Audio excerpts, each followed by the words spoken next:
Hello, everybody. Welcome. I'm so excited to have you with us in our next installment of the Chief Architect Network Live. Joining me today, myself, Grant Ecker, and my guest, Ranghan, the CEO of the Rezilyens family of companies, and most notably, Pinnacle.ai. We're going to be talking about some pretty exciting things today. But first, for those of you who haven't joined us before, a little bit about our group. We are the Chief Architect Network, and what we are is really a gathering of Fortune 500 scale Chief Architect Network Chief Architect executives. Pardon me for that. And what we are is we're global. So we're about 230-ish people in the US, around 70, 80, almost 100 in Europe, and the balance of our 366 members across Asia Pacific, India, Middle East, and Africa.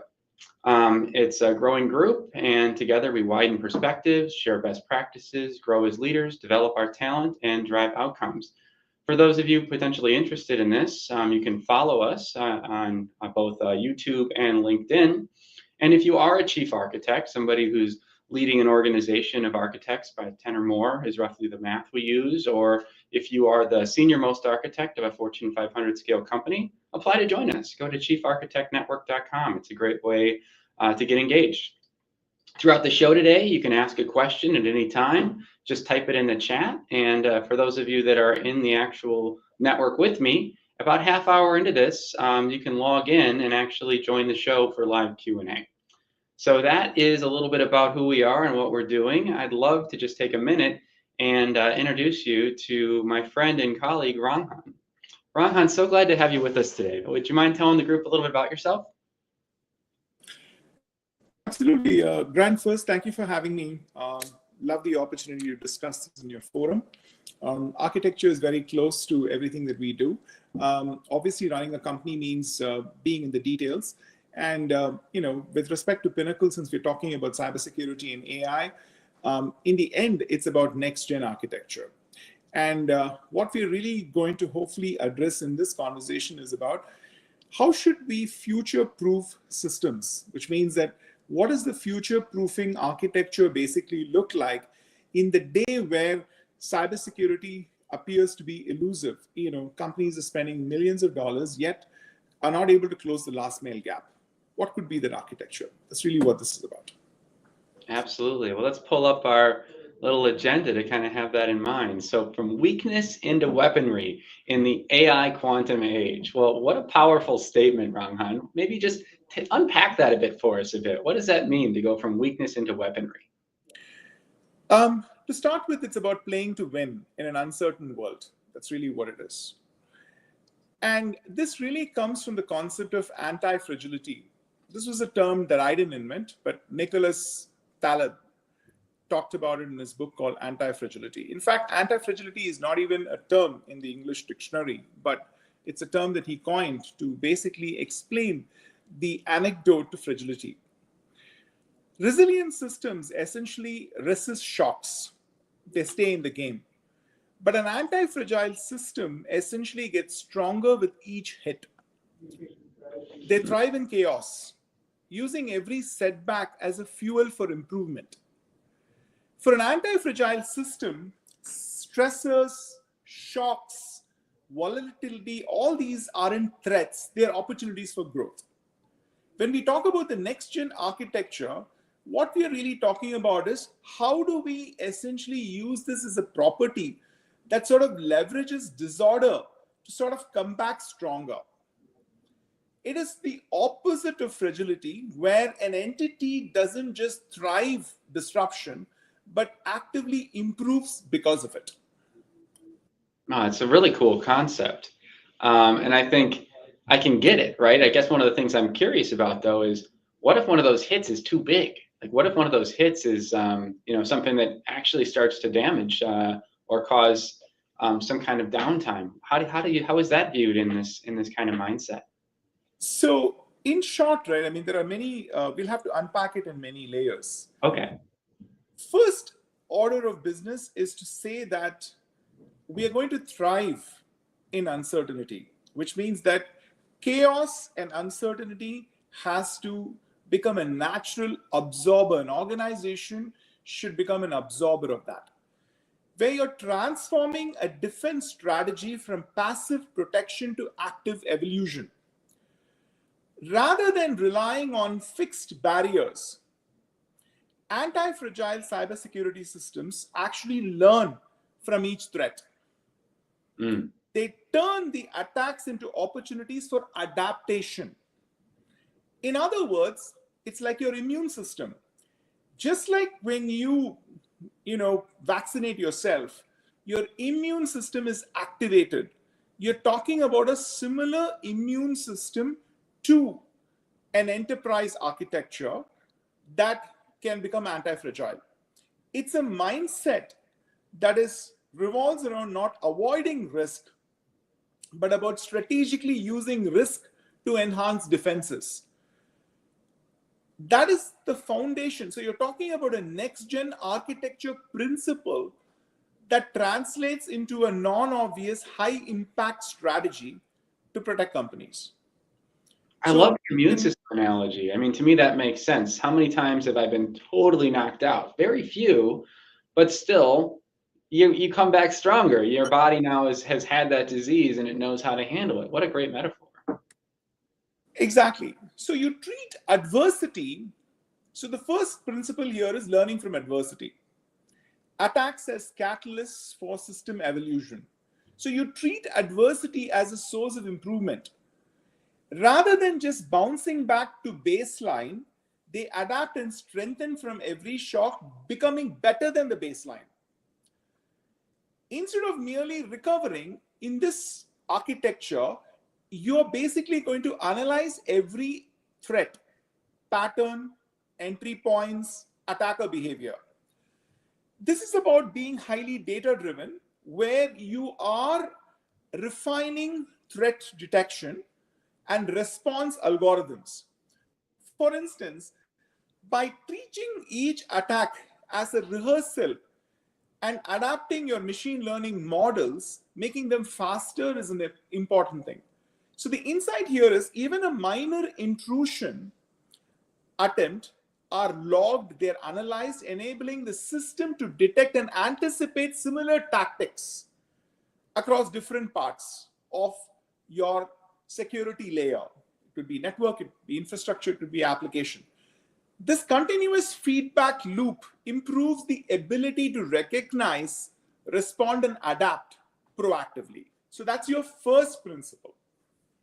That's fantastic. Let's also just take a minute and welcome our audience as we engage in this conversation. Don't hesitate. Just put a comment into LinkedIn or YouTube to ask a question live, or simply share your thoughts. We'll feature those comments below as we navigate the conversation. So as we start to unpack this, Ranghan, one of the things that you kind of wanted to touch into, which I think is a great place to start, which is the quantum shift and the concept around outpacing AI attacks.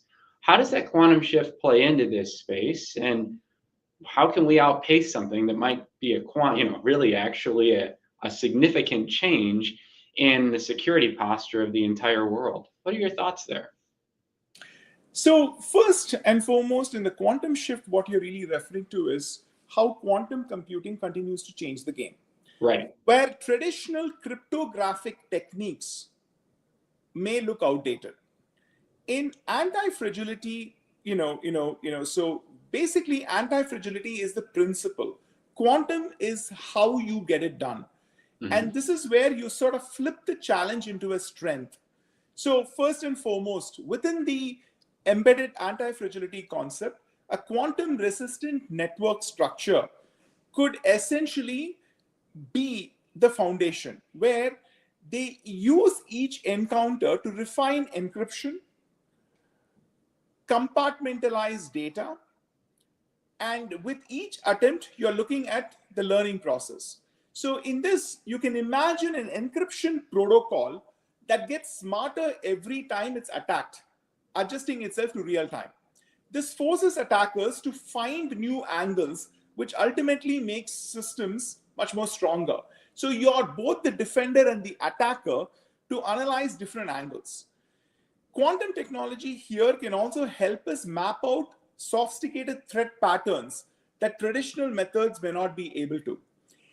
Each anomaly can teach us, how to recalibrate this to focus on the unpredictable future threats. Quantum is non-negotiable going, into this. Let me give you some more examples. If I take industry examples, say JP Morgan Chase is now actually working on a quantum safe encryption model called the quantum key distribution, QKD as it's referred to, that will allow secure communications to happen and adapt to each quantum attack attempt. So now you're talking about attack attempts that are AI scale. Now you're talking about ones which are quantum AI scale. That's what you're talking about.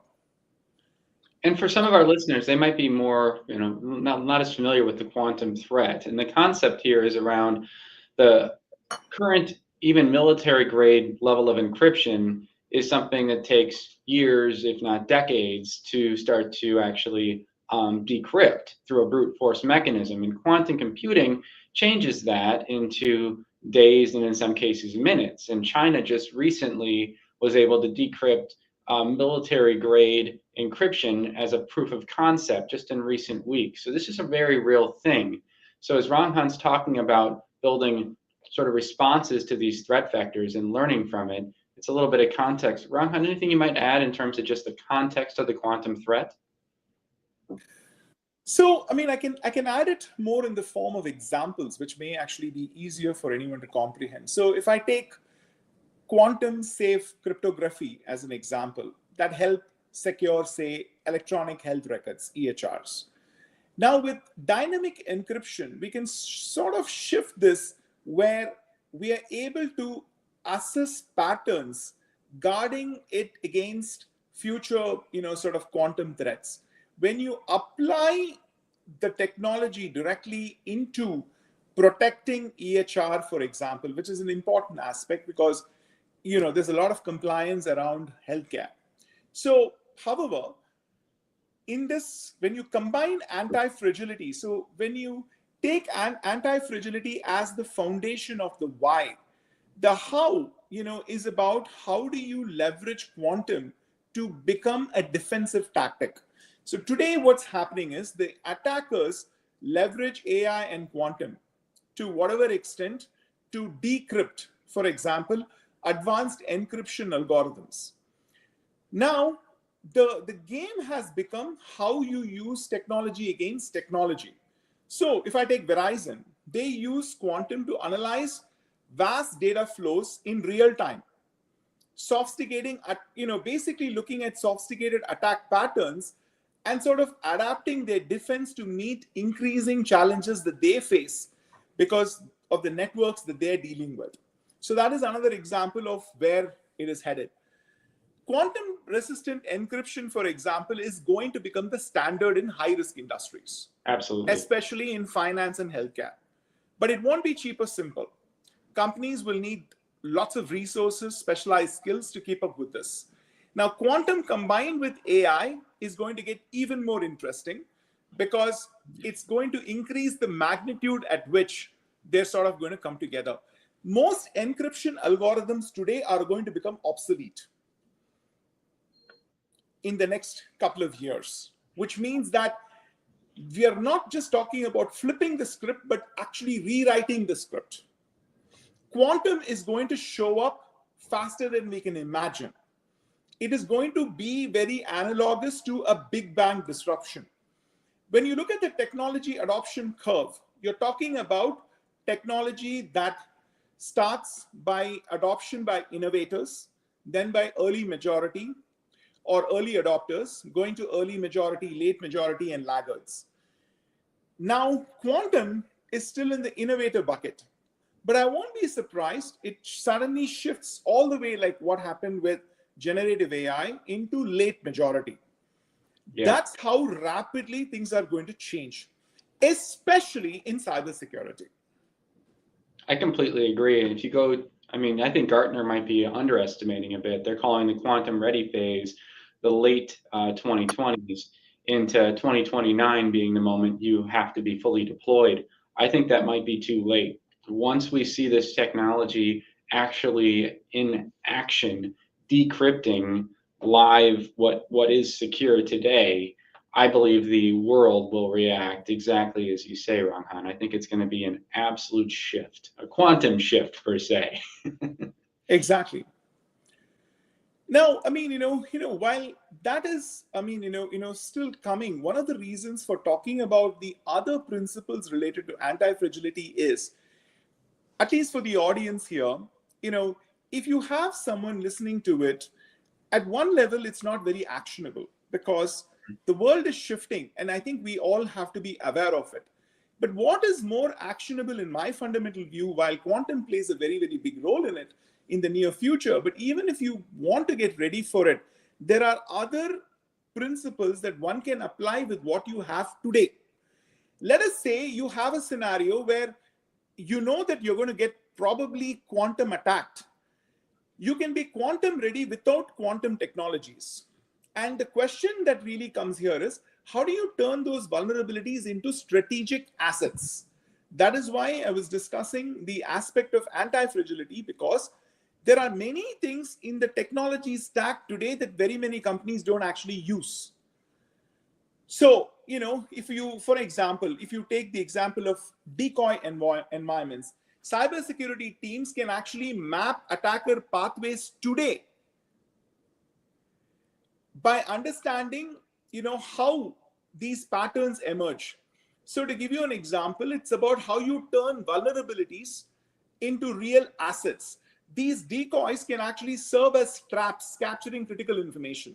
I don't see very many companies doing that kind of work today, where they use honeypots or decoy databases that attract attackers.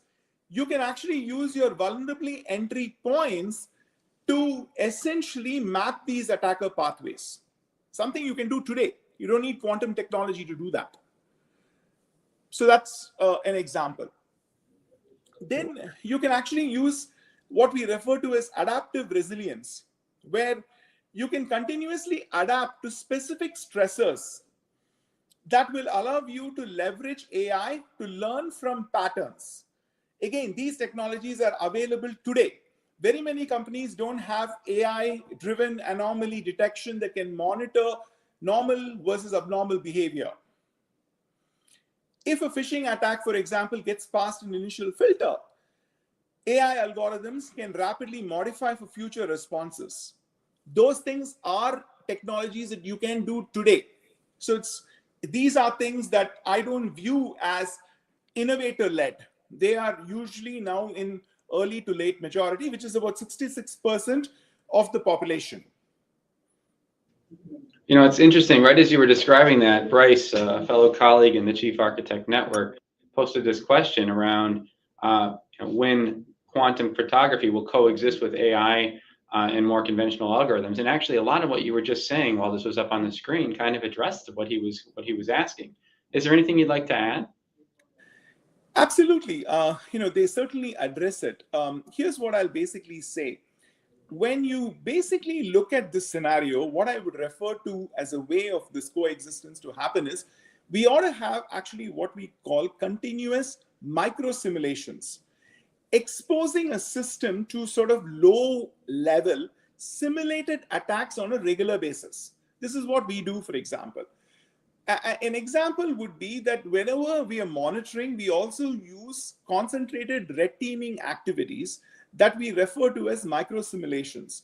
This approach creates what we call real-time intelligence that sort of equips the system to, not only the system, but people, process, and technology to respond more effectively to high-level threats. Now, all of this are AI-based. Mm-hmm. The quantum aspect really comes from the ability to take large data sets and giving it more compute that is not possible in today's technology. That's really where the difference is. And so that's where I see the coexistence happen. The other is the ability to create very, very fast and continuous feedback loops where each incident sort of reinforces the whole system.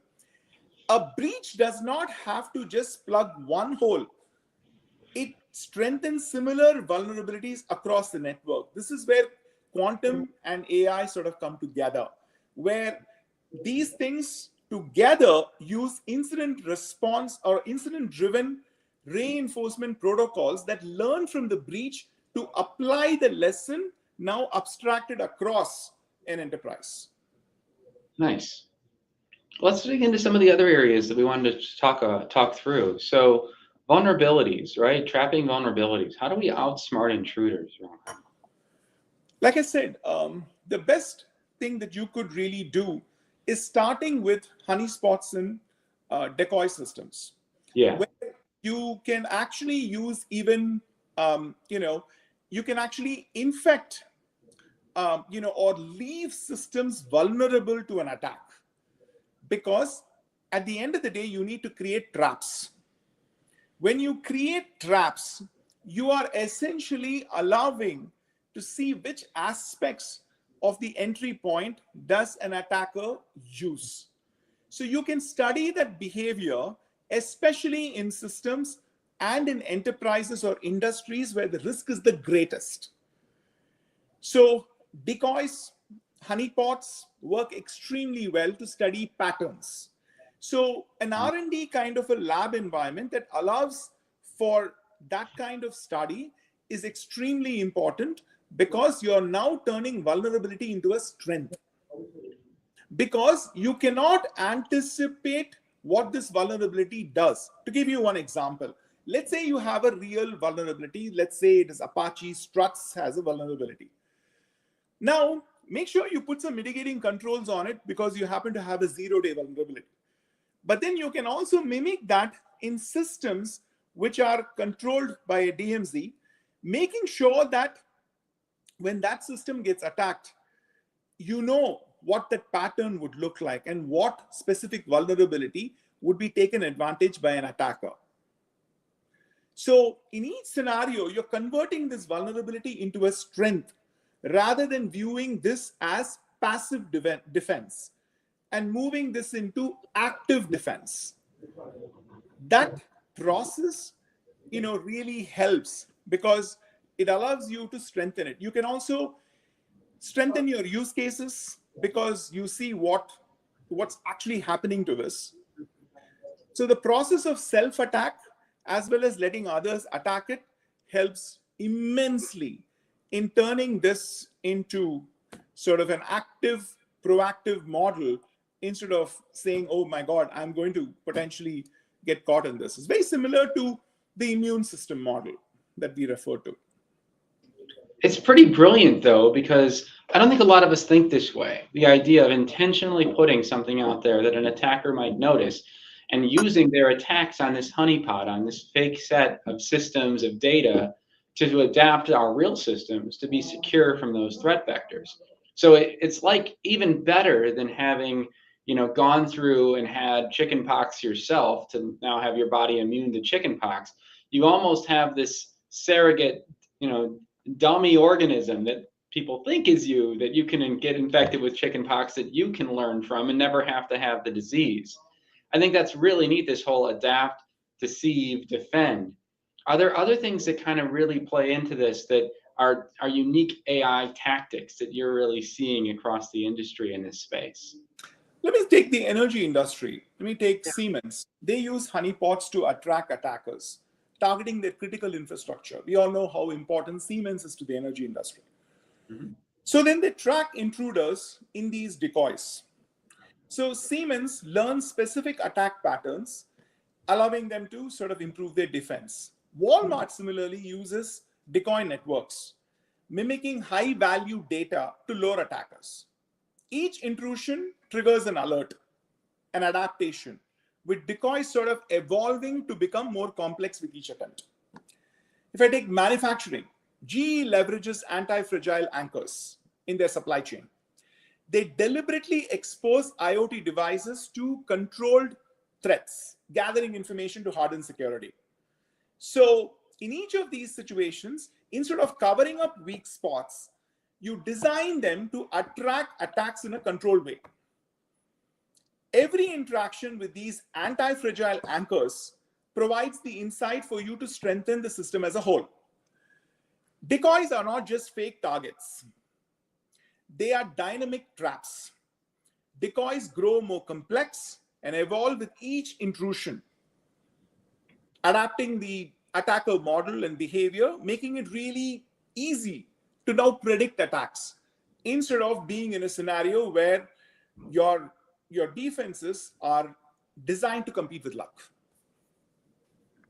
That's pretty compelling. So I would have thought, as we were talking about this, that these decoys and honeypots were dumb, right? And all the sophistication was monitoring how they work. The idea that they would also be secured and adapting their approach to make an even smarter target that we can learn from is pretty compelling. Have you seen this play out? Where you have examples of maybe where that, a honeypot attack we've learned from and been able to actually sort of introduce a protection against a particular threat vector? See, in our own case, we have an R&D team that only does that. Nothing else. Your entire job is to dream up different types of attacks, test them out, and you have to learn in the simulation world, because you have these edge cases which may never happen. So you have to differentiate between deterministic and probabilistic. Mm-hmm. Most of this world understands how to work with deterministic types of attacks. But what we are really talking about is probabilistic attacks.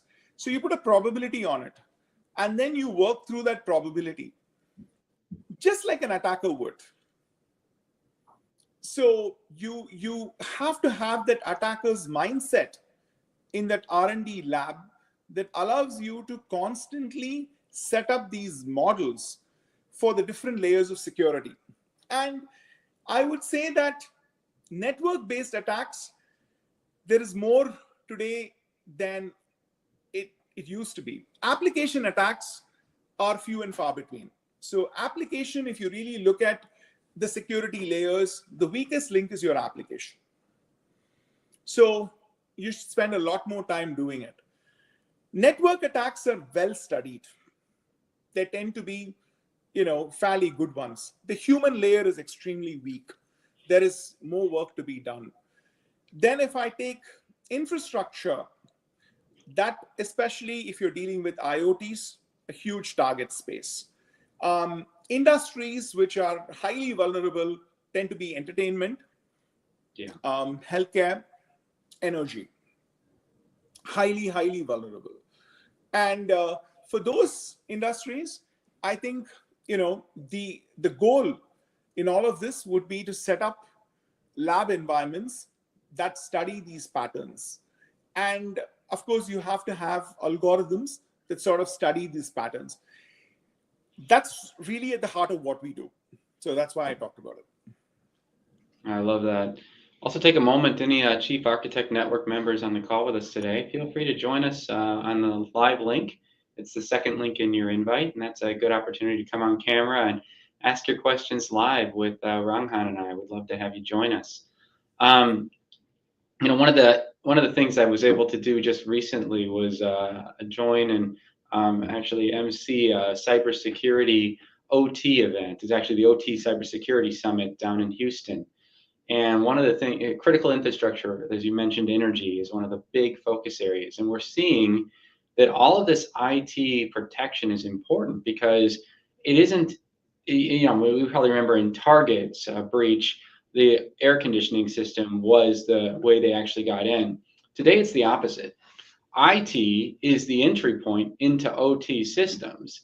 A lot of these smart manufacturings and things that we're seeing as Industry 4.0 take shape. OT is the target. They're actually seeking to cause harm to factories and to your operational technology, with IT as the entry point. Are you seeing similar things in how sort of Pinnacle is adapting in terms of protecting those IT assets and creating honeypots and other mechanisms and decoys to learn in the industrial space? So, the number one thing, I'll peel the onion in different, categories. Today, I'll come to Pinnacle, towards the tail end, but I'll start by saying the reason why IT is a critical threat vector is because of what we call third-party and end-party risk. Today, your risk does not have to necessarily be from your own environment. Third-party risks are huge. Case in point, CrowdStrike, the worldwide outage that happened because when CrowdStrike worked with Microsoft, Microsoft is under a regulation with EU where they are supposed to expose their kernel to other third-party developers. Apple does not have that scenario because of Microsoft's omnipresence in the enterprise world. They're subject to more regulations than Apple is. That is why Apple, did not encounter the same issue that Microsoft encountered. So you have CrowdStrike that was competing for kernel resources from certain versions of Microsoft operating systems that led to these crashes. Now, the same, you can draw parallels to SolarWinds. When SolarWinds was used as an entry point into IT systems. So the case or the point I'm trying to make, along with an attack that happened with Slack, where millions of messages from Disney got exposed, to the world. Slack, essentially there was a vulnerability in Slack that got compromised. As a result, Disney got compromised. There was a vulnerability in SolarWinds that got compromised. As a result, companies using SolarWinds got compromised. There was a vulnerability in CrowdStrike that got compromised. Although it was not a security breach, it was nonetheless an infrastructure breach that brought many, many critical systems down. So what I'm trying to say to you is, today the job of a bad actor is very easy. And if I was a bad actor, here's what I would do. I would go to a popular application, and instead of trying to infect each enterprise, I would just take that popular application, go in, do something bad to it, and as a result, I have infected millions of enterprises all in one go. That's the scenario that you're facing. The actual enterprise IT systems is one layer. It's a lot easier because it is your systems, you have some control over it. But when I trust an EDR system, and when I trust a SIM, or I trust a infrastructure monitoring tool, and suddenly the vulnerability comes from that, that's a huge issue. So case in point, I take Tylenol to reduce my fever. But instead of that, Tylenol comes with some other, infection that gives me cancer. Is that going to help? So I have my fever going down, but I now have cancer. That is at the heart of what's happening today. So in yesterday, I had a LinkedIn post that really talked about the following. What I talked about is, in software, unfortunately, the companies that design software, even mission critical ones, can walk away with a simple apology that traditional infrastructure companies cannot. If a bridge falls, if a big building falls, people are going to be restless and people are going to complain a lot. But software today is not designed with that invisible contract doesn't seem to come alive in software. I think it's time that software is written in a way that the highest protection is guaranteed. Today, you have way too many get out of jail cards for software developers, which means that we've all come to accept that vulnerabilities are the way to go. They're inevitable. We are not talking the language that they are not acceptable. There are ways in which software can be written in a 1000x hardened way that nobody is talking about, nobody is writing about. We are not talking about the invisible contract that every company, including Microsoft, has. Microsoft today has a great monetization model. I write software which is weak security-wise. Then I sell you security tools that you have to pay for. It's a beautiful monetization model.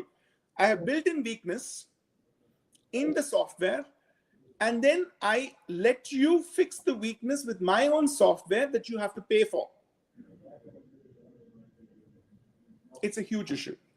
It's a huge issue. I have joining me today Bryce, one of my colleagues in the Chief Architect Network and a friend of mine. I'm excited to have you here today, Bryce, and thanks for the question earlier. What's your question or comment for Ranghan? Grant, thanks for having me here, Ranghan. Really interesting. What I wanted to explore and get your thoughts around is the learning about vulnerabilities. Do you see this, and really the level of granularity, do you see this sort of something local, using something smaller like maybe versatile LLMs, or do you see something like maybe security companies are doing today where they need to feed in a network of these vulnerability reports and then learn from that and then share it like on a larger scale? Now, that's a good question. So what you're referring to is collaborative intelligence. So, I mean, first order of business, I'll just peel the onion in this following way. First, there are specific principles that every company should follow. Okay. And we can use anti-fragility as that basis. And I can give you the set of principles that I think a company can follow. I just want to make this actionable so that we can talk about it in so many different ways, but in the end, it may not produce much. So I'll tell you what I would do. First is I would learn from adversity. So if I was an enterprise, I would have my cybersecurity be built on learning from adversity, where attacks are catalysts for system evolution. The next thing I would essentially try and do is I would turn and look for ways in which these vulnerabilities turn into strategic assets. To your question about how do I make sure I do it? Now, at a very basic level, very many companies don't even know their assets well.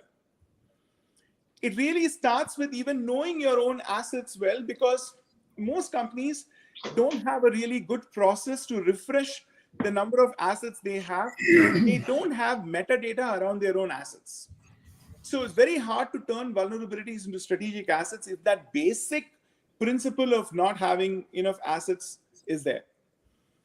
Third thing is what I call adaptive resilience, where you turn this into real-time learning and defense shifting. What you're really talking about is how do you build resilient systems? Fourth would be how do I turn risk as intelligence, where you have controlled exposure, like we talked about, decoys and honey pots and whatnot. Then I would say incident-driven reinforcement, where you have each breach become a lesson that you can adapt, just like how militaries use a lot of simulations. As we all know, military uses offensive teams and defensive teams, and you almost have to have the same process. Then, of course, you want to have self-optimizing systems where you are using machine learning at scale to do that work. So that's a key aspect. Then, of course, it's about redundancy. Now, when Delta had this incident, again, I've written about all this in LinkedIn as well, where I said Delta had to own it. Well, I'm not a fan of CrowdStrike or Delta, or neither am I, their enemy in any shape or form. Just to be objective, Delta was the slowest to come back, and it is because their systems are not built for that kind of redundancy. They don't have, a method to, to solve these issues. They run very, very critical infrastructure. And for them to come and blame CrowdStrike and say, because CrowdStrike happened, we went down is complete bull. So many of these companies essentially that run critical infrastructure should plan for these scenarios. And many companies don't even have any basic level of scenario planning.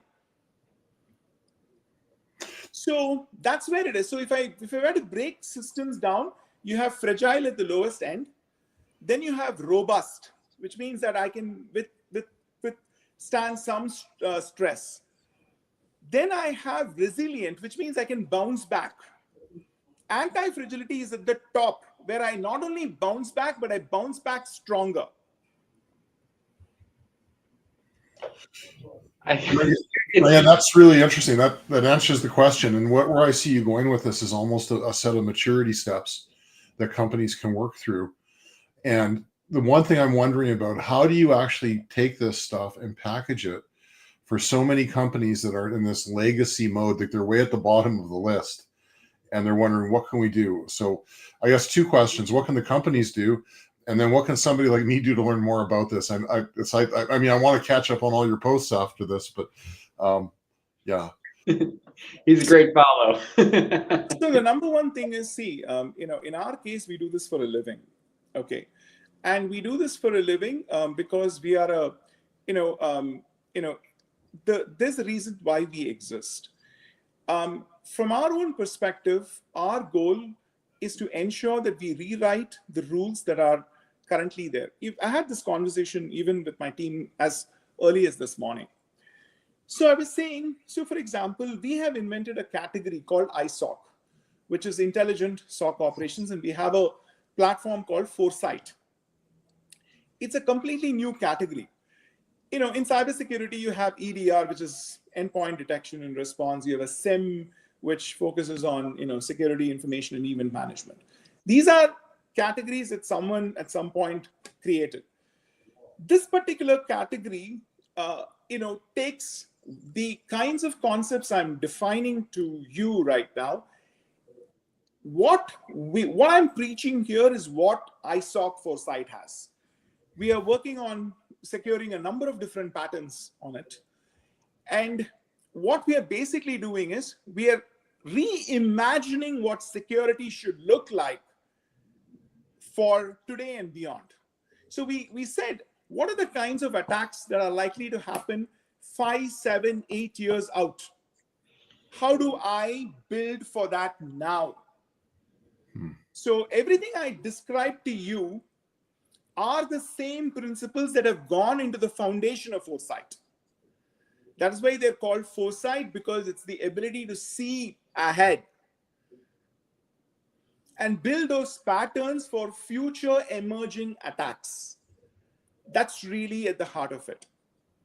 And in addition, talking about how to build redundancy in a way that even when the worst happens, you should still be able to bounce back.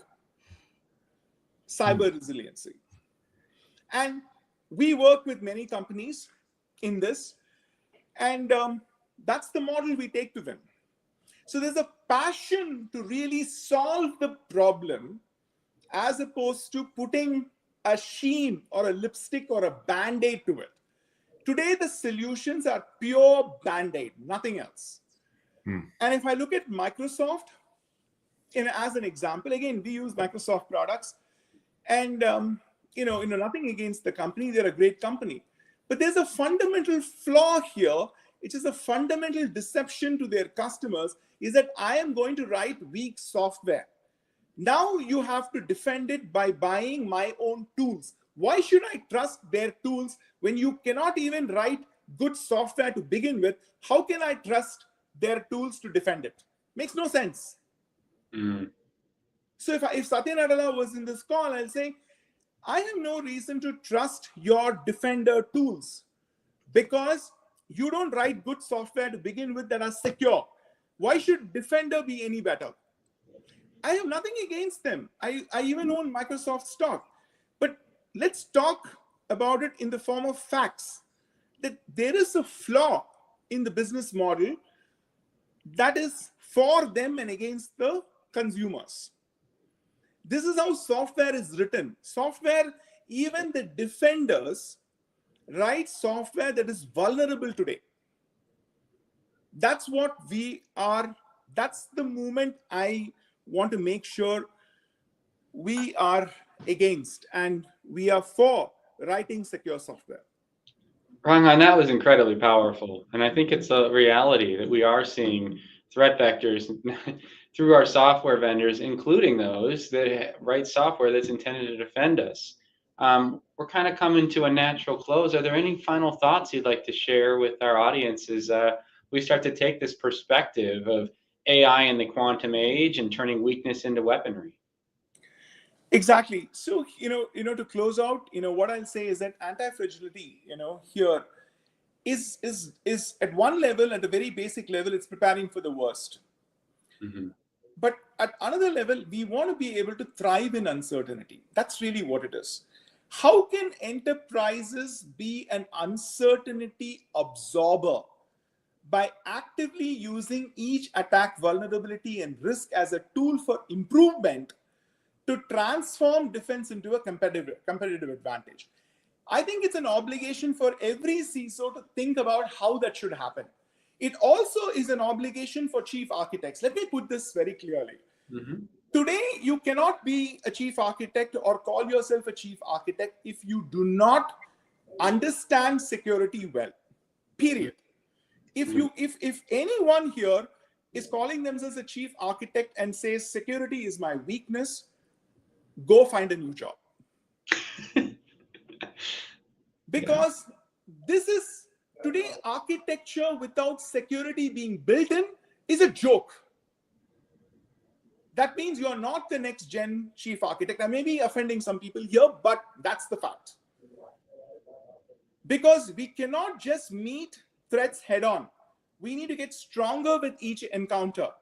We need to position the organizations that we represent to not just withstand attacks, but turn them into opportunities for growth. This is a play to win approach, ensures cybersecurity isn't a static line of defense. It's an evolving intelligent force that's capable of handling whatever comes next. I love that. What a powerful statement. And honestly, I think it's exactly what we're seeing. Bryce, thank you so much for joining us and coming on to the Q&A section. Appreciate it, my friend. I'll just leave you folks with a couple closing thoughts. So again, thank you for joining our Chief Architect Live event. Ranghan, thank you for the inspiring thoughts.